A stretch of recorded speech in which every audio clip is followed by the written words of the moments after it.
Well, here we are, guys. Welcome to Tradie Podcast, brought to you, of course, by TradeTools. So in this series, we want to bring you conversations on topics that are relevant to being in a trade and can help you be the best tradie, business owner, tool enthusiast, or apprentice that you can be. We're going to chat about becoming influencers, getting a start as an apprentice, tools for specific trades, both the fun and stresses of work, and loads more relevant topics. And to help us find out those topics, we want to hear from you. What do you want to know about? And you can let us know by email at tradio@tradetools.com or hit us up on our Tradio social pages on Insta and Facebook. And of course, hit that subscribe button so you don't miss out on any content. We hope you enjoy Tradio by TradeTools. Now for our very first episode, I'd like to introduce you to Craig, also known as MiniBuild on Insta. And we're going to chat a little bit about his time on the tools, being a GoPro ambassador that he is, and advice for apprentices, and a few other things. So hope you enjoy, guys. So come in, take a seat, mate. Oh. My humble abode here. Yeah. Here you go, mate. All right, guys. Well, we're here with MiniBuild. His real name's Craig, and some of you guys might know him from Instagram. His MiniBuild page. He makes awesome videos and photos and stuff. And this is our pilot podcast episode, the first ever. Let's get into it and start with what you do. What do you do for a living? Yeah. What are you about? G'day, guys. First time listener, long time listener. I know. What do you have to say? First, long time listener. Yeah, long first time listener, first time. Yeah. So, tradie influencer is the... trading, that's what they call me. Shopfitter cabinet maker. Yeah, get on the tools, get the GoPro out. That's sort of my gimmick, so yeah. When did you first pick up a GoPro?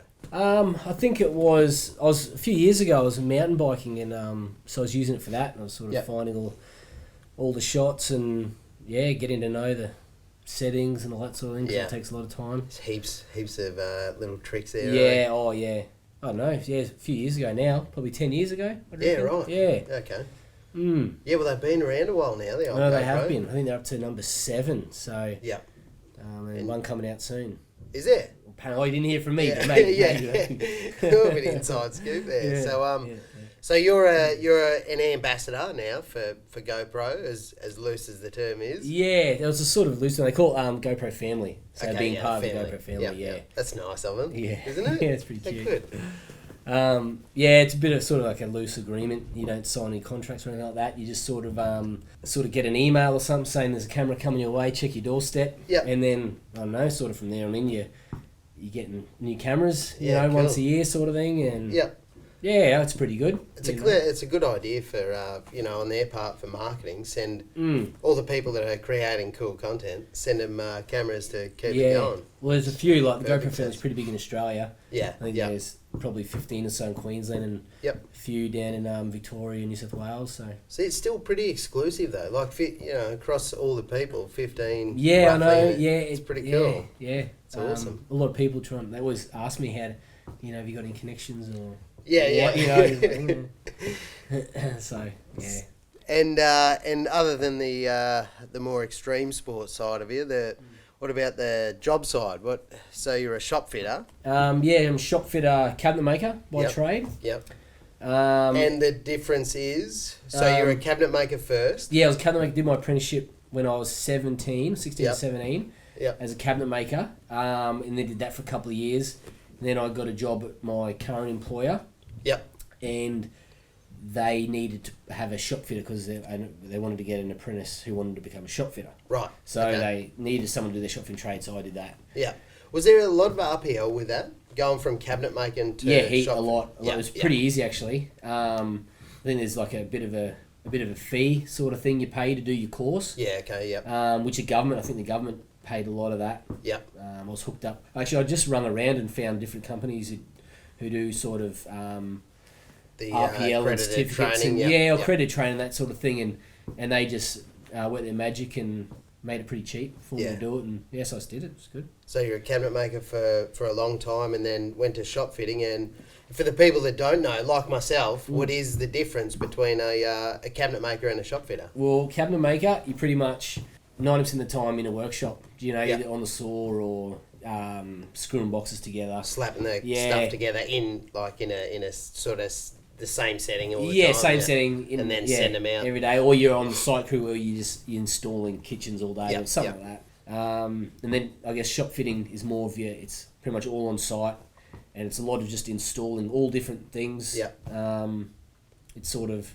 You're sort of the gel that puts all the trades together, right. So you do a bit of everything. You know, a bit of ceiling work, walls, even going to do a bit of tiling, a lot of aluminium work, and flooring and everything. Yeah, right up the walls and So you just go in, strip out you work for Stefan, like So I'm the shop fitter for Stefan the hairdresser. Stefan, sorry, not Stefan. Stefan. That's with an F, not a PH, as everyone says. So. Yeah, right. Yeah, and so you go in, strip out a shop. An older salon and completely refit it. Yeah, so over like a sort of 2 to 3 week period, go in there at night and rip it out, and or over a couple of nights, and then start on the new one. Yeah, right. There you go. So, do you wish you got into any other trades? I don't know, not really. I guess growing up, you sort of hear different things as you like on the site as an apprentice. Yeah. You sort of want to go. You want to earn the money. That's what you want to trade the best money. So 1 week, you hear bloody Gary or Tomo down the road laying bricks. That's where the cash is. Yeah, so, you think, I'm in the wrong thing here. I should have been bricklaying. Yeah. And then the week later, you hear about your plumber mate. Yeah. He's Sparky would have been the go. Those guys clean. They just come in, bit of work, and just clean up. Yeah. Yeah, true. No, they don't clean up. That's the thing. No, that's the problem. No, you Sparky's usually right. Yeah. Be cool.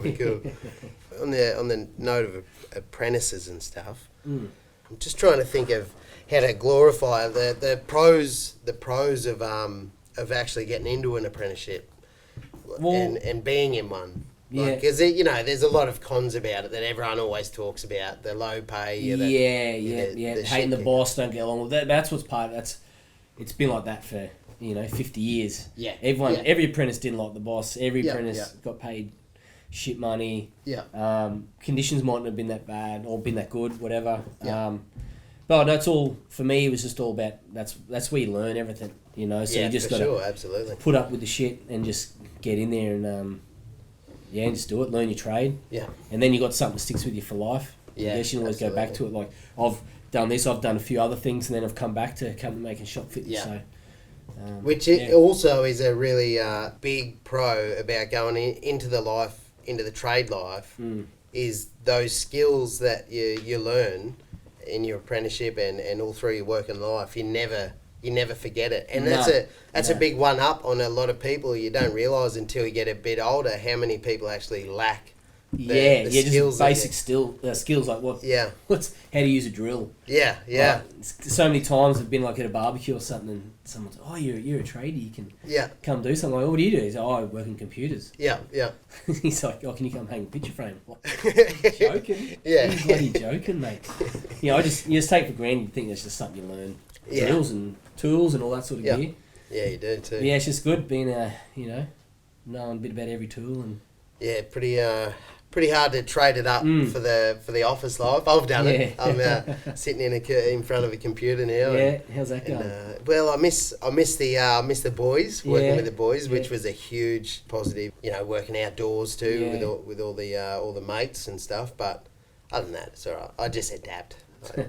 You don't do much here. Get me a big post. Yeah, get you a big post. I just chat away to him, and I'm pretty good. But yeah, it's definitely a huge plus working in trades. Is changing sites too. Getting that's it. Yeah, you're not in an office. You're not talking to Shazza around the bloody printer or whatever, the water cooler. You're out, you're meeting different tradies. Yeah, putting up different problems every day and clients. Yeah.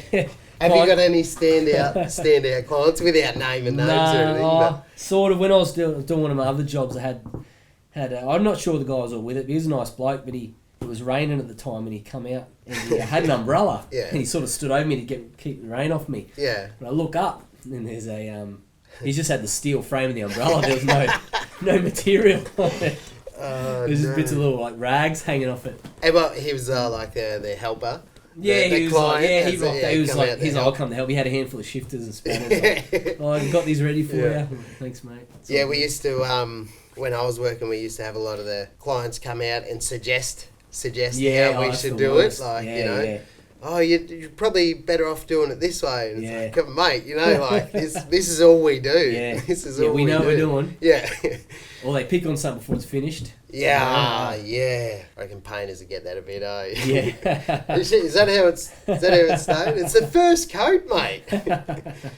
Maybe. Oh, we better do it. We better do another coat. Yeah, He's onto us. Painters are dodgy anyway. Yeah, they are. Never yeah. met an honest painter. So, yeah, the content. We'll go back to the content. Do you have, any process for coming up? It's hard to compare our stuff as in make videos for our page, but the actual content is quite different. Like you do fast-paced videos that are really attention-grabbing and mine are, like, slow and boring. I know what you mean. Yeah.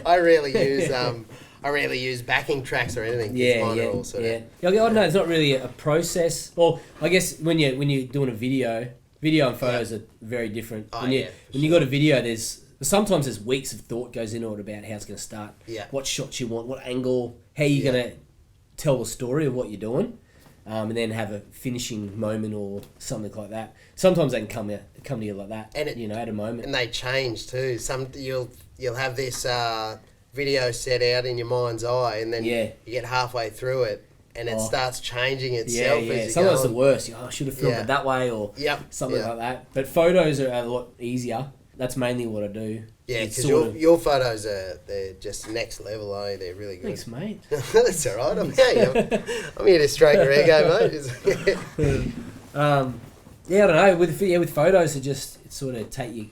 I've always sort of carrying the GoPro with me everywhere. Yeah. So for anyone listening that is into photography specifically with GoPros, what tips would you have for taking photos with a GoPro? Definitely, it's all 95% of it's about how much light is coming into the lens. So the more light you got, the more crisper it's going to be. Yeah, because any inside shots is going to be blurry unless you got it on you mount it on a tripod. Does it have to? It's like got longer exposure or something to get the photo indoors with less light? No, it's just staying still. You can change the shutter speed on GoPro, but if you're in a dark spot, you're going to be blurry no matter what, just with movement. Right. Yeah. So you got to be real still.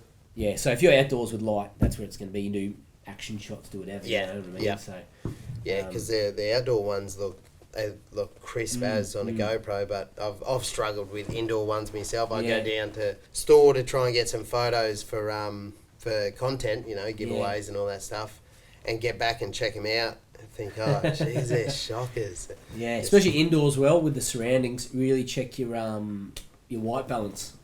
Right. That's probably, might be a tip across all cameras. I've never I'm used another thing, but I always before I start filming, I sort of have a look at the white balance and scroll through the settings. If you've got a 7, you can just scroll up and down. Right. And it'll change as you're going. Okay, cool. And then you just find what looks more natural or whatever you're going for and that sort of thing. Yeah, there you go. Nothing worse than coming, like, say, I'm taking a photo of this bench and it's just all orange, and then everything becomes orange and it's just terrible.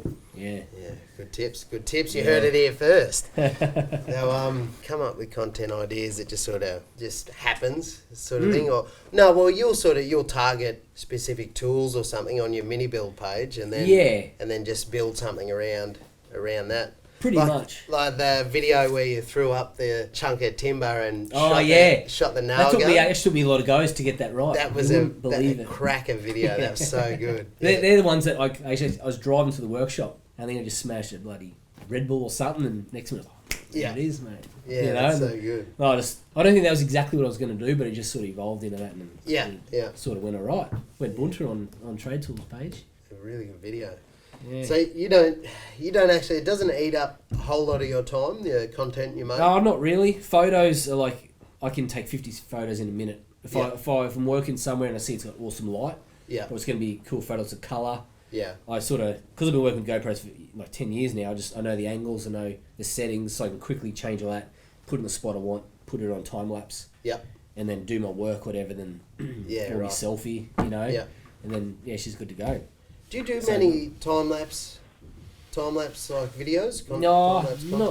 Not really. I think I know that I've thought about doing it on a few things, but they go for hours and hours and hours. Yeah. You know, so a good time lapse, you don't want to sort of go over an hour mark if you speed up. Sometimes it looks too quick. And true.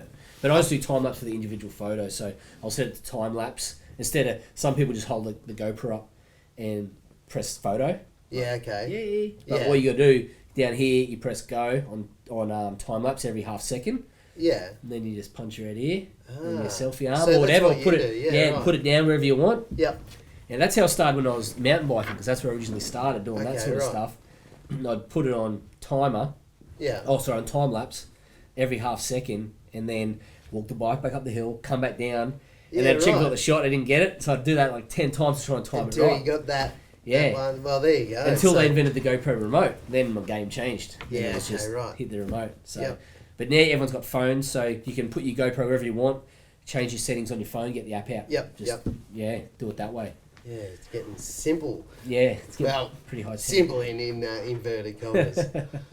But so we'll try and swing back to the apprentices a bit. What advice would you have for an apprentice looking to jump? Maybe an apprentice that has already started. Yeah. And what sort of advice? I'd reckon just stick it out. That's the key thing. Yeah, like, yeah. You hear so many stories like other trades on site, and they're like, "Oh, bloody apprentice," or something like that. You know, not rocking up to work, hungover. You're going to do that. You're a young person, so you just got to just stick it out, and you're going to get skills from it. You know, it's only a couple of years. Yeah. Just hang in there. And keep your head down and your ass up, Yeah. when you're an apprentice. Like, don't pick on any tradies. I found when I was an apprentice, I've done a few different apprenticeships now. Didn't finish a couple, but finished another couple. You wish you finished them, or? Well, two of the ones I'd done, it wasn't a big issue. I just started them because that was the option that was there at the time, and that was the bodybuilding, the coach building thing, and it was never really a big interest of mine. But the chippy and machine operating and everything, they were perfect. They were great. Oh yeah. And I found that the best thing to do as a young apprentice is to try and just fly under the radar for a while. Just get the whatever job you got set out to do, just head down, get it done, and try not to make too many waves, and you'll be fine. As soon as you start making waves, they come crashing back at you. Yeah, that's it. Don't be the latest guy on site. Yeah. And put your phone away. Yes. There you go. There's two for tips. sure. Yeah. Here we are talking about creating content. At work, that's true. But when I did my apprenticeship, phone I had a bloody Nokia. Yeah. It took you half an hour to try and get some sort of page up on your phone or to text. Yeah, that's it. You're texting with numbers. ABC.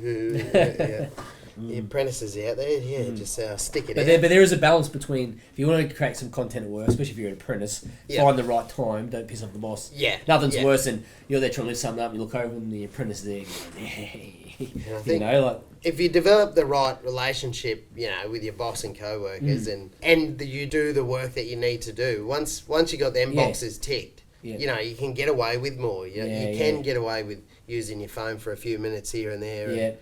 But if you're doing it all the time and it's a habit, you can find yourself... and if you're an apprentice, be smart about what you post about on different sites. Safety regulations. Yes. See too many guys get picked up on it these days and they get reported or, to whoever. But, yes, be smart and...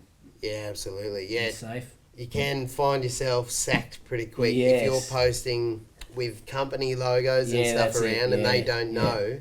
Especially if you're doing something you're not meant to be doing, that's it. It's all over. So just be cautious. Yeah, definitely. But enjoy it. Apprentice, once it's over, you look back on that time and it's a pretty fond memory, the old apprenticeships. Yeah, memories you don't forget. You remember every tradesperson you worked with. Yeah, for sure. I remember seeing a couple of them at the pub 10 years later. Yeah. They didn't know who I was. Yeah, it was like, I no idea. I was like, how's bloody Deborah going? You still married? How do you know Deborah? Yeah. There we have it. Keep your head down, ass up, but enjoy yourself at the same time. And I reckon we wrap it up, mate. Yeah. Call that the end of the pilot episode, the first Friday episode. Afternoon. We're going to get some beers, mate. I reckon. Time to knock the top off a few, I think. And all right, mate. Awesome. Thanks for having me. No, that's all right. Thanks for coming in. Yeah, no worries. All right, mate. Cheers. All right. Cheers, mate. Well, there we have it, guys. Episode 1 done. Be sure to jump onto MiniBuild's Instagram page and check out his awesome work. And hopefully we can get some calls in the next few episodes. We'll work out how to do that and make it a little bit more interactive for you guys. But until the next episode, see ya!